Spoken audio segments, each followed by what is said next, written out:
So if you've made it this far, I debated over and over. I debated, went back and forth as to whether or not I should include this last part. Because I feel like this is the most sensitive thing, kind of that people could be sensitive about. And I really don't want to offend anyone, or I don't know. I just didn't know whether or not it'd be right to include it in the video. So I actually decided, I opted to not include it in the video and instead to just link to a document where I have a list of things that I personally decided to avoid, and that I also feel, because of either my own personal experiences with it or that of family or friends, and patterns that I've observed from the fruits of them.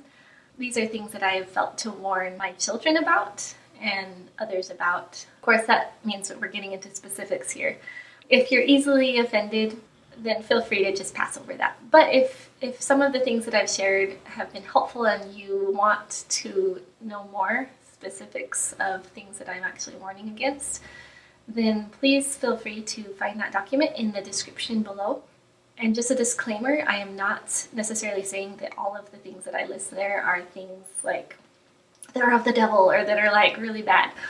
Some of them are just things that I've noticed have led or are kind of like a gateway drug to worse things, or just things that you need to use caution with. And so that's all I'll say with that. Although I have very strong desire to share these things, and I feel a very strong conviction that there is a lot of truth to it, I also want to acknowledge that obviously these are just my personal opinions and observations. They don't necessarily represent the doctrine of the Church of Jesus Christ of Latter-day Saints, although I've tried to stay true to that. At the end of the day, the words of our living apostles and prophets are going to lead you right. And that's really what I've been trying to convey. I've been trying to help build faith in that, build faith in the restored gospel, build faith in turning our hearts more towards the Lord and his servants. And if there's anything that I've said that contradicts or goes against what the prophets and apostles have said, then I am in the wrong. They are right. Go with what they say. And that's all I'll say. And I love you all.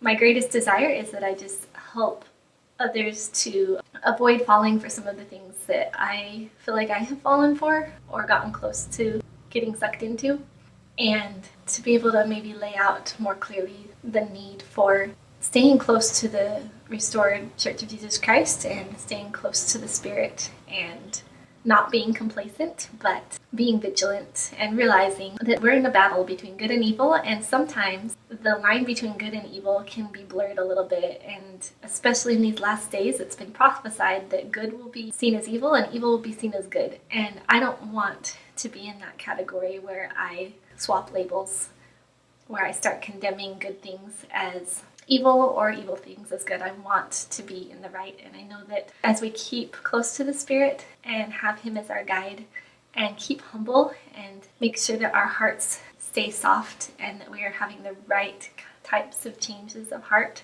that we will be able to see more clearly and be able to see more far off as well, so that we can discern the fruits of whatever path we are on, and that we'll be able to discern the need to course correct when needed.